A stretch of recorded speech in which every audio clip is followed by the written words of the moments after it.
रुक जाना नहीं तू कहीं हार के, कांटों पर चलकर मिलेंगे साए बहार के। नमस्कार, मैं सन्निवेश आप सभी लोगों का अपने YouTube चैनल परम टाइम्स पर स्वागत करता हूं।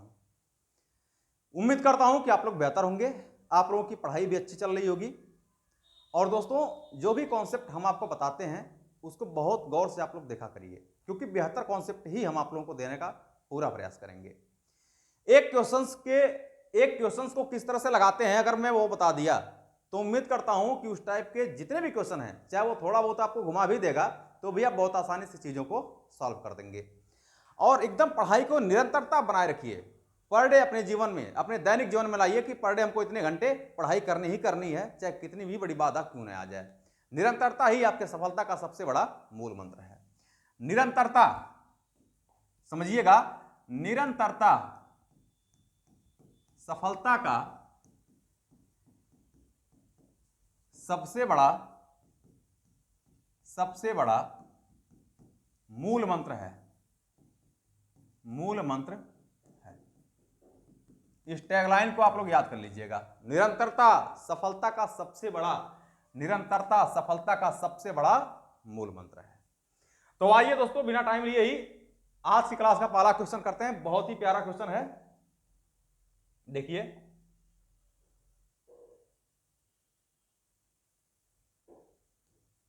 एक व्यक्ति 1 रुपए में 40 सेब खरीदता है। वह 1 रुपए में कितने सेब बेचे कि उसे 25% का लाभ हो। मेरी बात बहुत गौर से समझिएगा, ध्यान से देखिए।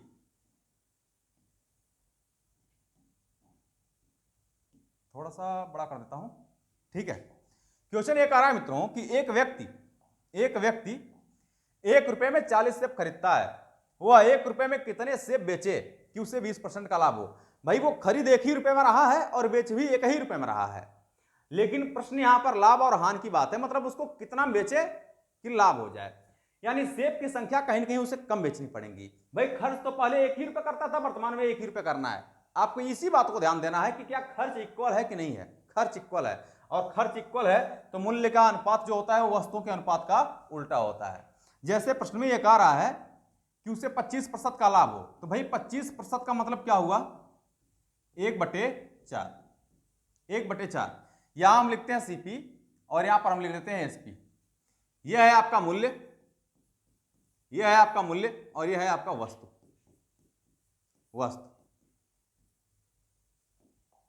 ठीक है। 25% का लाभ हो, यानी अगर हमारा कॉस्ट प्राइस, बहुत ध्यान समझिएगा, अगर हमारा क्रय मूल्य 4 हो तो 1 रुपया लाभ लेकर के वस्तु 5 रुपए में बेची जा रही है। यानी क्रय मूल्य और विक्रय मूल्य का जो अनुपात निकल के आया है वो 4:5 का है। तो मैंने कहा कि अगर 1 रुपए में वो खरीद भी रहा है, 1 ही रुपए में बेच भी रहा है, अगर खर्च हमारा इक्वल है तो वस्तु का रेशियो मूल्य के रेशियो का उल्टा हो जाएगा। यानी अगर क्रय मूल्य और विक्रय मूल्य में अनुपात 4:5 है तो इनकी वस्तुओं का अनुपात क्या हो जाएगा, 5:4। इनकी वस्तुओं का रेशियो होगा 5:4। यानी पहले वो 5 वस्तु खरीदता था, जबकि एक्चुअल में कितना खरीद रहा है, 40। तो 5 का मान कितना हो जाएगा मित्रों, 40। अगर 5 का मान 40 है, इसका मतलब है कि आपने 8 से गुणा किया है, 5/40। तो 1 यूनिट का मान अगर 8 है तो कह रहा है कितना बेचे, यानी 4 का मान आपको ज्ञात करना है। इसमें भी 8 से गुणा कर दीजिए, 8 चौक 32, यानी कुल मिलाकर के वो 32 वस्तु बेचेगा। भाई उसको 1 रुपए में लाभ चाहिए ना, और 1 रुपए में लाभ का मतलब है कि स्वाभाविक सी बात है कि वस्तु कम बेचेगा। यानी कितनी वस्तु बेचेगा वो, 32 वस्तु। यानी ऑप्शन नंबर ए करेक्ट है। Option number A will be right answer. Next question पे आते हैं, देखिए। वो आगे बढ़ गया।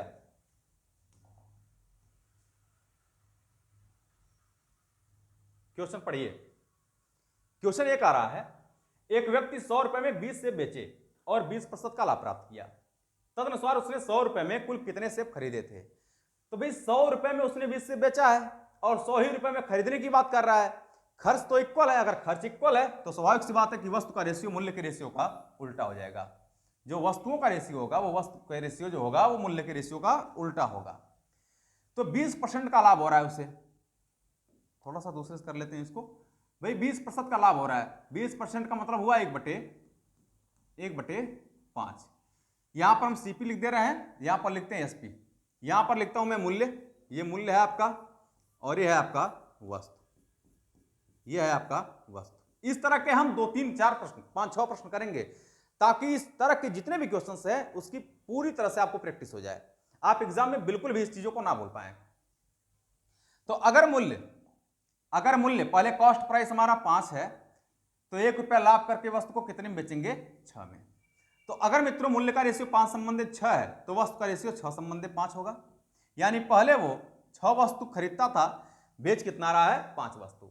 एक्चुअल में वहां पर विक्रय मतलब वस्तुओं की संख्या दी गई है, बेचे गए वस्तुओं की संख्या आपको 20 दिया गया है, यानी 5 यूनिट का मान दे रखा है इसने 20, तो 5 चौक कितना हो जाएगा? 20। 1 यूनिट का मान 4 आ गया, क्रय मूल्य पूछा था उसने कितना खरीदा था, 4 से गुणा कर देंगे, 6 चौक 24, यानी उसने कुल 24 वस्तु को खरीद रखा था, उसने 24 वस्तु को खरीद रखा था, यानी ऑप्शन नंबर सी आपका करेक्ट हो जाएगा, ऑप्शन नंबर सी आपका करेक्ट हो जाएगा। उतार लीजिए इसको। नेक्स्ट क्वेश्चन देखिए, अगला क्वेश्चन है हमारा, एक दुकानदार 10 रुपए प्रति पेन की दर से पेन खरीद कर लाया और उसने उन्हें 40% लाभ पर बेच दिया, तदनुसार किसी खरीदार को 10 रुपए में कितने पेन मिले? एक बात ध्यान से देखिएगा, यहां पर 10 रुपए प्रति 7 पेन है, 10 रुपए प्रति 7 पेन है, यह थोड़ा सा मिस्टेक हो गया है।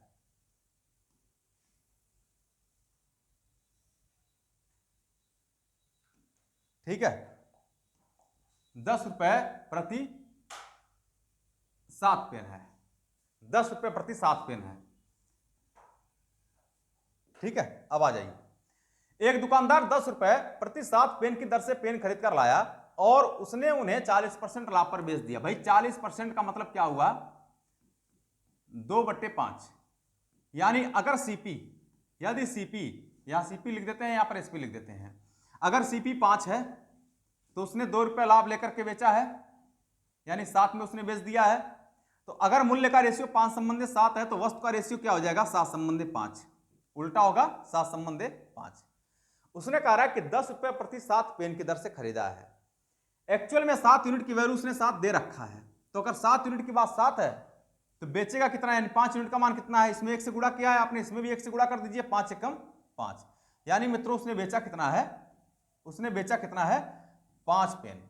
उसने कितने पेन को सेल किया है? 5 पेन को, यानी ऑप्शन नंबर सी आपका करेक्ट हो जाएगा, ऑप्शन नंबर सी आपका करेक्ट होगा। नेक्स्ट क्वेश्चन पे आते हैं, उम्मीद करता हूं कि आपको चीजें समझ में आ रही होंगी। देखिए थोड़ा सा बेहतर क्वेश्चन है, क्वेश्चन एक आ रहा है, एक व्यक्ति को 1 रुपए में 32 संतरे बेचने पर 40% की हानि होती है। एक व्यक्ति को 1 रुपए में 32 संतरे बेचने पर 40% की हानि होती है, उसे 20% का लाभ कमाने के लिए 1 रुपए में कितने संतरे बेचने चाहिए? यहां पर दोनों जगह विक्रय मूल्य ही दे रखा है, पहली कंडीशन में भी विक्रय मूल्य दे रखा है और दूसरी कंडीशन में भी विक्रय मूल्य दे रखा है। तो यहां पर मैं लिखता हूं SP1 और यहां पर मैं लिखता हूं SP2, यहां पर मैं लिख देता हूं मूल्य, ये मूल्य है और ये आपका वस्तु, एक मूल्य है आपका, एक वस्तु है। कह रहा है एक व्यक्ति को 1 रुपए में 32 संतरे बेचने पर 40% की हानि होती है। भाई 40% की हानि होती है तो कितने में बेचेगा वो? 60 में। अब आगे कह रहा है उसे 20% का लाभ कमाने के लिए 1 रुपए में कितने संतरे बेचने चाहिए? 20% का लाभ बोले तो 120। हमें यहां पर अंडरस्टूड है कि सीपी को 100 मानकर चल रहे हैं। अब ये बताइए कि मूल्यों का रेशियो कितना निकल के आ गया? 60 दूना 120, 1 संबंधे 2। भाई अगर विक्रय मूल्य फर्स्ट और विक्रय मूल्य सेकंड के मूल्यों का अनुपात जो है वो 1 संबंधे 2 आ गया है, तो जो वस्तु का रेशियो होगा वो 2 संबंधे 1 हो जाएगा, 2 संबंधे 1 हो जाएगा। यहां तक कोई डाउट नहीं होगा आपको। पहले वो बेचा करता था 32 संतरे, भाई पहले वो 2 संतरे अगर बेचता था तो वर्तमान में 1 संतरे बेच रहा है। क्वेश्चन में आपको कहा है कि पहले वो 32 संतरे बेचता था, यानी 2 यूनिट का मान आपको दे रखा है 32। अब कितना बेचेगा? यानी 1 यूनिट का मान आपसे पूछा जा रहा है, तो आप कहेंगे 32 गुना 1/2, 16 दूना 32, यानी 16 संतरे। तो हम कह सकते हैं कि 20% का लाभ कमाने के लिए उसको 1 रुपए में 16 संतरे को बेचना पड़ेगा, यानी ऑप्शन नंबर आपका ऑप्शन नंबर ए करेक्ट हो जाएगा आपका, ऑप्शन नंबर ए आपका करेक्ट हो जाएगा। स्क्रीनशॉट ले लें आप लोग। ये सब बेहतर प्रश्न है, ये सब बेहतर प्रश्न है। पढ़ाई इस कदर होना चाहिए, पढ़ाई मित्रों इस कदर होना चाहिए कि एग्जाम भी आपसे पूछे कि भाई तूने पढ़ाई क्या किया। पढ़ाई इस कदर होना चाहिए कि एग्जाम में पेपर भी आपसे पूछे कि तूने पढ़ाई क्या किया है, यानी वो भी आपको देख करके एक बार शर्म खा जाए कि भाई आपने पढ़ाई किया है, मैं तेरे योग्य नहीं हूं कि मैं तुझसे फाइट कर सकता हूं, बल्कि तू ही इतना योग्य है कि मुझे फाइट करके आगे बढ़ सकता है। नेक्स्ट क्वेश्चन पे आते हैं। एक व्यक्ति को 1 रुपए, ये रुपए का मतलब रुपए है, 1 रुपए में 44 संतरे बेचने पर 10% की हानि होती है। 10% का लाभ प्राप्त करने के लिए 1 रुपए में कितने संतरे बेचने चाहिए। सेम वैसे ही प्रश्न है, इसको यहां पर कर देता हूं। ठीक है, देखिए भाई, पहले भी वो बेच ही रहा है, अब भी वो बेच ही रहा है, पहले भी वो बेच ही रहा है और अब भी वो बेच ही रहा है। अब आपको दिख रहा होगा, ठीक है, पहले भी वो मित्रों बेच ही रहा है, अब भी वो बेच रहा है। यानी हम यहां पर लिखेंगे SP1 और यहां पर लिख रहे हैं हम SP2। यहां पर मूल्य है और ये आपका वस्तु, ये आपका वस्तु है, वस्तु है। देखिए, कारा 1 रुपए में 44 संतरे बेचने पर 10% की हानि होती है। भाई 10% का हानि सहने के लिए उसे कितना बेचना होगा, 90 में। आगे कह रहा है कि 10% का लाभ प्राप्त करने के लिए 1 रुपए में कितने संतरे बेचने चाहिए। तो 10% का लाभ बोले तो 110, 0 से 0 काटेंगे। आप देख सकते हैं कि जो मूल्यों का अनुपात है वो 9 संबंधे 11 है, तो वस्तुओं का अनुपात हो जाएगा 11 संबंधे 9, यानी जो मूल्य का रेशियो है वो वस्तु के रेशियो का उल्टा हो जाएगा। अब यहां पर ध्यान से देखिएगा, पहले यहां पर 11 संतरे बेचा करता था, वर्तमान में 9 बेच रहा है। पहले एक्चुअल में प्रश्न में दे रखा है कि 44 संतरे बेचने पर, यानी 11 यूनिट की वैल्यू प्रश्न ने दे रखा है कितना, 44। अगर 11 यूनिट की वैल्यू प्रश्न में 44 दे रखा है, आपसे 9 यूनिट का मान जानना चाह रहा है, तो 9 बराबर कितना हो जाएगा, आप कहेंगे 44 गुना 9 बटा में 11, 11 चौक 44, 9 चौक 36। यानी हम कह सकते हैं मित्रों, हम कह सकते हैं कि 10% का लाभ उठाने के लिए उसको कुल मिलाकर के 36 संतरे बेचने पड़ेंगे। 10% का लाभ उठाने के लिए उसको कुल मिलाकर के 36 संतरे बेचने पड़ेंगे। यानी ऑप्शन नंबर ए आपका करेक्ट हो जाएगा, ऑप्शन नंबर ए आपका करेक्ट हो जाएगा। नेक्स्ट क्वेश्चन पे आते हैं। देखिए, क्वेश्चन इज हियर। क्वेश्चन कह रहा है कि 40 रुपए में 45 संतरे बेचने पर एक व्यक्ति को 20% की हानि होती है। उसे 20% का लाभ उठाने के लिए, उसे 20% का लाभ उठाने के लिए 24 रुपए में कितने संतरे बेचने चाहिए। बहुत ही प्यारा क्वेश्चन है, थोड़ा सा इसमें भिन्नता है, इसमें मित्रों थोड़ा सा भिन्नता है। देखिए भिन्नता क्या है, इस बात को मैं दिखा रहा हूं आपको। क्वेश्चन ये कह रहा है कि 40 रुपए में 45 संतरे बेचने पर एक व्यक्ति को 20% की हानि होती है। उसे 20% का लाभ कमाने के लिए 24 रुपए में कितने संतरे बेचने चाहिए। अगर हमको ये बात पता होता कि यहां पर 24 ना होकर के 40 रहता तो हमारा काम बन जाता। काम क्यों बन जाता, काम मित्रों क्यों बन जाता, क्योंकि प्रश्न ये बन जाता फिर कि 40 रुपए में 45 संतरे बेचने पर एक व्यक्ति को 20% की हानि होती है। 20% का लाभ कमाने के लिए 40 रुपए में उसे कितने संतरे बेचने चाहिए, हम ये पहले ज्ञात कर रहे हैं। जब खर्च यहां भी सेम है, खर्च यहां भी सेम है, तो इसका मतलब है कि वस्तु का जो अनुपात होगा वो मूल्यों के अनुपात का उल्टा हो जाएगा। अब यहां पर हम लिख लेते हैं SP1 और यहां पर लिखते हैं SP2। यहां पर हम लिख रहे हैं वस्तु और यहां पर लिख रहे हैं हम मूल्य, माफ करना, यहां पर हम लिख रहे हैं मूल्य और यहां पर हम लिख रहे हैं वस्तु। देखिए कह रहा है कि 45 संतरे बेचने पर एक व्यक्ति को 20% की हानि होती है। भाई 20% की हानि से करके वो कितने में बेचा, 80 में। अब आगे बोल रहा है कि 20% का लाभ प्राप्त करने के लिए 20% का लाभ प्राप्त करना होगा तो उसे बेचेगा कितने में, 120 में। इसको कैलकुलेट कर देंगे तो ये 40 गुना 80 और ये 40 दिया कितना हो जाएगा, 120। यानी जो मूल्यों का अनुपात हो गया वो 2 संबंधित 3 हो गया, तो वस्तु का अनुपात कितना होगा, 3 संबंधे 2, भाई इसका उल्टा हो जाएगा 3 संबंधे 2। पहले वो 3 संतरे बेचा करता था, वर्तमान में वो 2 संतरे बेच रहा है। पहले वो 3 संतरे बेचा करता था, वर्तमान में वो 2 संतरे बेच रहा है। यहां पर कह रहा है कि पहले वो 45 संतरे बेचता था, यानी 3 यूनिट का मान प्रश्न ने 45 दे रखा है। आपसे जानना चाह रहा है कि 2 यूनिट का मान, मतलब वर्तमान में कितना बेचेगा, 2 यूनिट का मान जानना चाह रहा है। तो 2 बराबर 45 गुना 2/3, ये हो जाएगा 15 तिया 45 और 15 दुना 30। यानी उसको जो है 20% का लाभ प्राप्त करने के लिए कुल मिलाकर के 30 संतरों को बेचना चाहिए, 30 संतरों को बेचना चाहिए। लेकिन आपको ध्यान रखना है, प्रश्न ये कह रहा है, हमने जो निकाला है ना, ये निकाला है कि 40 रुपए में पहले इतना बेचता था, तो 40 रुपए में ही अब उसे 30 संतरे बेचने चाहिए। लेकिन प्रश्न में आपसे पूछा है कि 24 रुपए में कितने बेचने चाहिए। तो भाई ये बताइए, एक बात मुझे बताइए कि अगर वो 40 रुपए में 30 संतरे बेचेगा तो 24 में कितना बेचेगा। हमने यहां पर ध्यान रखिएगा, हमने यहां पर निकाला था कि 40 रुपए में उसे कितने बेचने चाहिए, 30 संतरे। तो अगर 40 रुपए में 30 संतरे बेचेगा तो 24 में कितना बेचेगा, आप इसको कैलकुलेट कर सकते हैं। 30 गुना 24 बटा में 40, जीरो से आप जीरो कैंसिल कर देंगे, 4 छक 24 6 त्रिक 18, यानी कुल मिलाकर के उसको 18 संतरों को बेचना चाहिए। 24 रुपए में उसे कुल मिलाकर के 18 संतरों को बेचना चाहिए।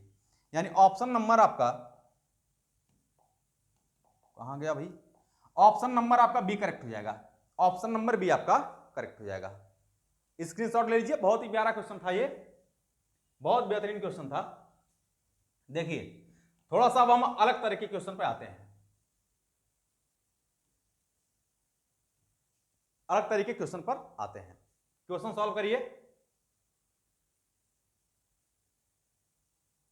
दोस्तों ध्यान रखना आप कि जितने भी टाइप के प्रश्न प्रॉफिट क्लास में बन सकते हैं, वो लो लेवल से लेकर के और हाई लेवल तक के प्रश्न को बहुत इजी तरीके से, बहुत ही यूनिक कॉन्सेप्ट के साथ हम चीजों को पढ़ने वाले हैं। इसलिए आप एक भी क्लास मिस ना करें, आप क्वेश्चंस को जरूर देखते रहें।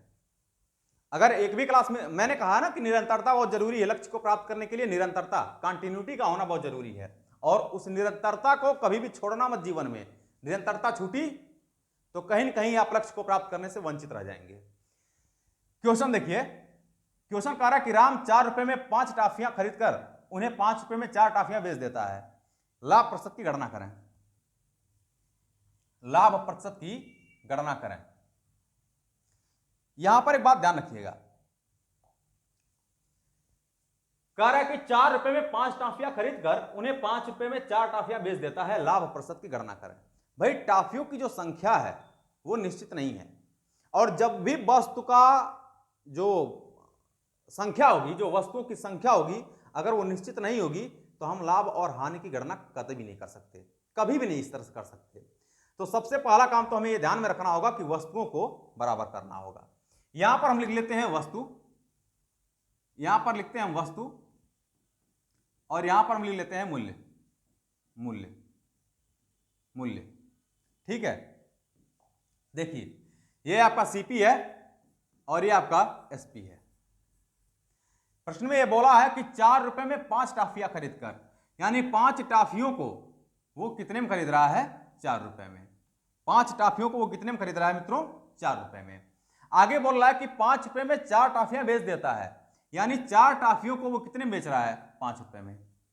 तो आप एक बात हमें बताइए कि यहां पर क्या वस्तु सेम है। अगर वस्तु सेम होता, जैसे मैंने ये कहा कि आपने 40 आम, एक एग्जांपल छोटा सा समझिए फिर इसको हम पढ़ते हैं। हमने कहा आपने 40 आम को 50 रुपए में खरीदा है, 50 रुपए में खरीदा है, और 40 आम को आप बेच रहे हैं 70 रुपए में, 70 रुपए में बेच दे रहे हैं, 70 में आप बेच दे रहे हैं, तो आपको कितने रुपए का लाभ हुआ। तो भाई 40 में 50 रुपए में खरीदे थे, 40 ही आम तो हैं, वस्तुओं की संख्या आपकी सेम है। तो अगर 40 आम को आप 50 रुपए में खरीद रहे हैं, ये सीपी है, और 40 आम को ही आप 70 में बेच दे रहे हैं, तो स्वाभाविक सी बात है कि 50 में खरीद कर आपने 40 में बेचा है, इसका मतलब है कि 20 रुपए का आपको लाभ मिला है। लेकिन यहां पर हम नहीं ज्ञात कर सकते एग्जैक्ट, क्योंकि वस्तुओं की संख्या सेम नहीं है, और जब भी प्रश्न में वस्तुओं की संख्या सेम ना मिले आपको, तो वहां पर सेम करना पड़ेगा। कहां गया भाई, आपको सेम करना पड़ेगा। इसको सेम करने के लिए इसमें हम 4 से गुणा कर देते हैं, और इसमें हम कर देते हैं मित्रों 5 से गुणा। ठीक है। अगर यहां पर आपने 4 से गुणा किया है तो यहां भी 4 से गुणा करेंगे, क्योंकि रेशियो को कभी भी एक रेशियो को छेड़ेंगे किसी भी एक अनुपात में। जैसे 2 संबंधित 3 है, 2 संबंधित 3 है, आपने 2 से अपने मन से ही 3 से गुणा कर दिया, 2 में आपने 3 से गुणा कर दिया है, तो रेशियो का नियम यह कहता है कि आप यहां भी 3 से गुणा करेंगे, क्योंकि रेशियो में किसी विशेष संख्या से दोनों संख्याओं में गुणा करने पर मान पर कोई फर्क नहीं पड़ता है। तो इसलिए अगर यहां पर 4 से गुणा किया आपने तो यहां भी करना पड़ेगा, यहां आपने 5 से किया है तो यहां भी 5 से करना पड़ेगा। तो आप देख सकते हैं कि ये हो गया आपका 4 चौको 16 और 5 पच्चे 25, यानी आपने वस्तु को 16 में खरीद करके 25 में बेच दिया है। आपको लाभ हुआ है। लाभ कितने का हुआ है भाई? 9 का। 9 का लाभ हो रहा है कितने पर? 16 पर। 100 पर कितना, यही आपसे जानना चाह रहा है प्रश्न। तो यहां से निकाल सकते हैं, आप कैलकुलेट कर सकते हैं। 4 चौको 16 और 25 चौको 100, ठीक है। और 25 नमा हो जाएगा आपका 225, 225 बटे में 4, इसको कैलकुलेट कर देंगे तो हो जाएगा आपका 4 पच्चे 20, 4 छक 24, एक बचा दशमलव लगा, 4 दूना 8, 4 पच्चे 20, यानी कुल मिलाकर के 56.25, 56.25% का 56.25% का लाभ हुआ है। पूरे सौदे में 56.25% का लाभ हुआ है, यानी ऑप्शन नंबर ए आपका करेक्ट हो जाएगा। ऑप्शन नंबर ए आपका करेक्ट हो जाएगा। आइए दोस्तों नेक्स्ट क्वेश्चन पे देखते हैं, अगले प्रश्न की तरफ बढ़ते हैं। सेम वैसे ही प्रश्न है। सीता ने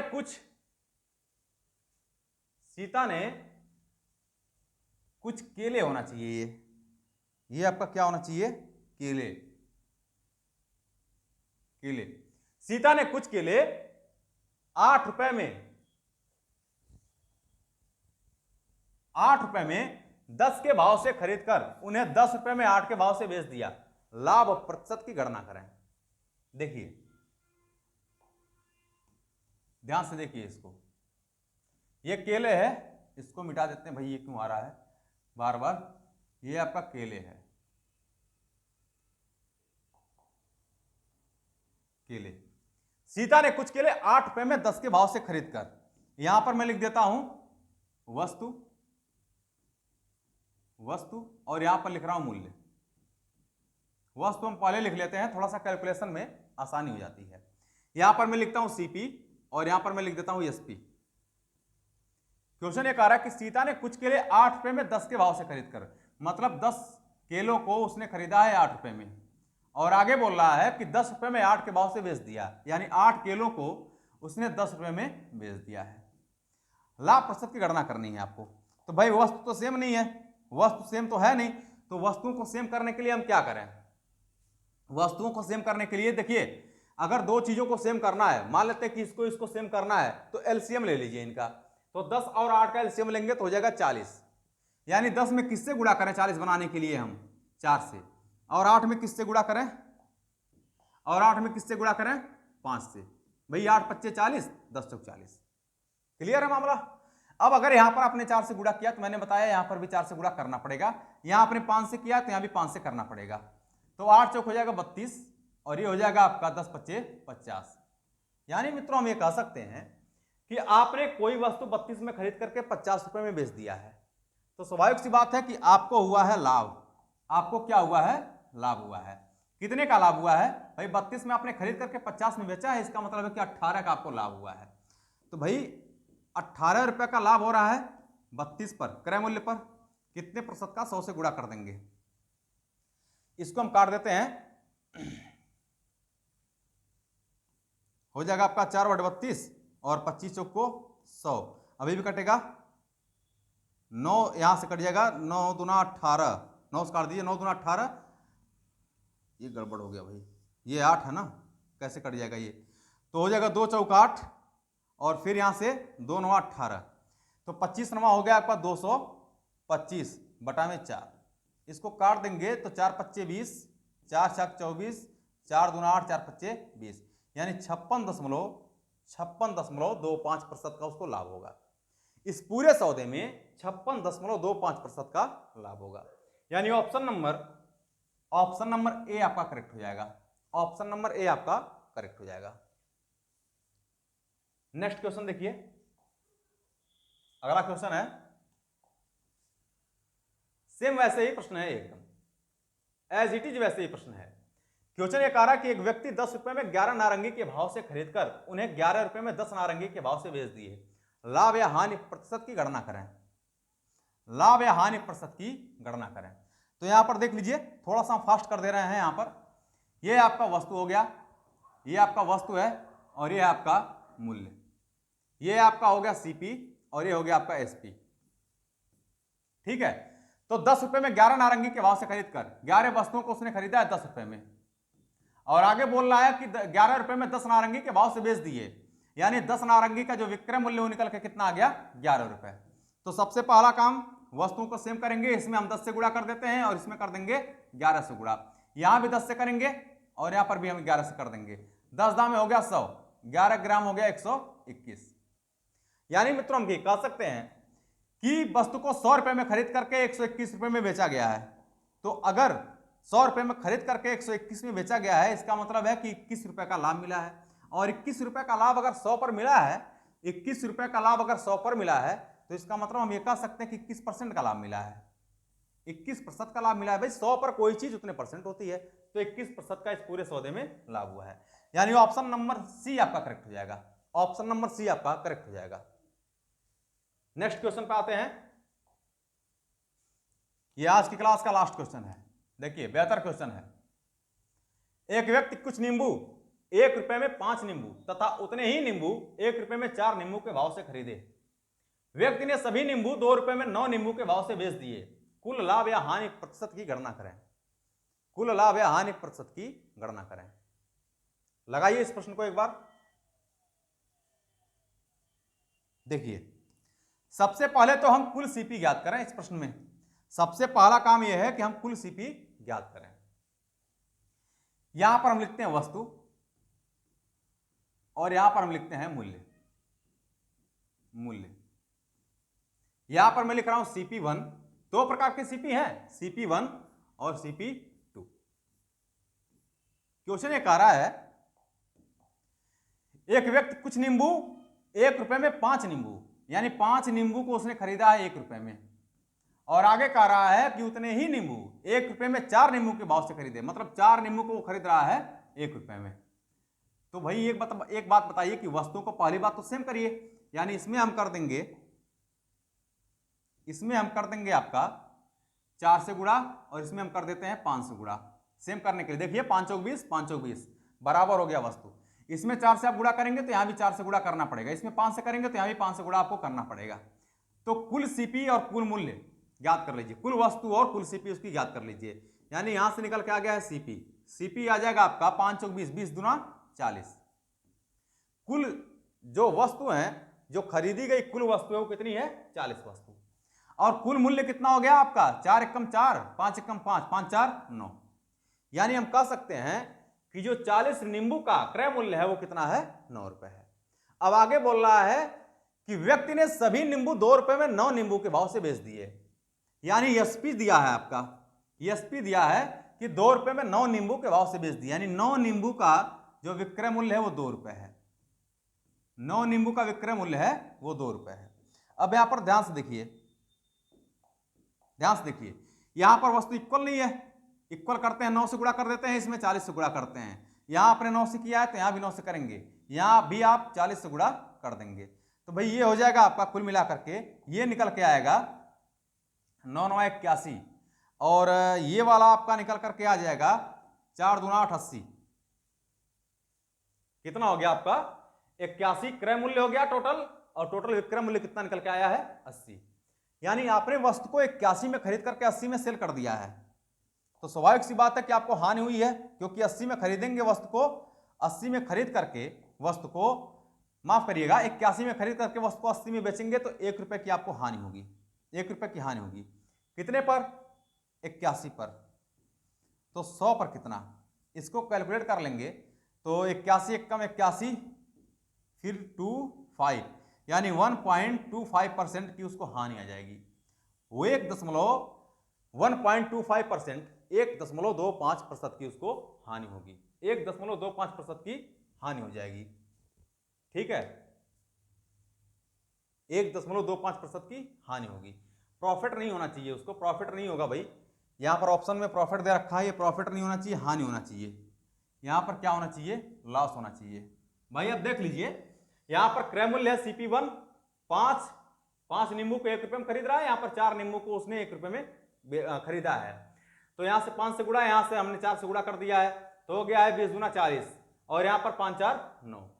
बेचा है उसने 2 रुपए में 9 नींबू के भाव से, तो 9 नींबू को 2 रुपए में बेच दिया है। यहाँ पर कैलकुलेट करेंगे तो 9 से गुड़ा इसमें, 40 से गुड़ा इसमें, 9 9 हो गया 81, और यहाँ पर हो जाएगा आपका 40 से गुड़ा करेंगे, 40 दूना 80।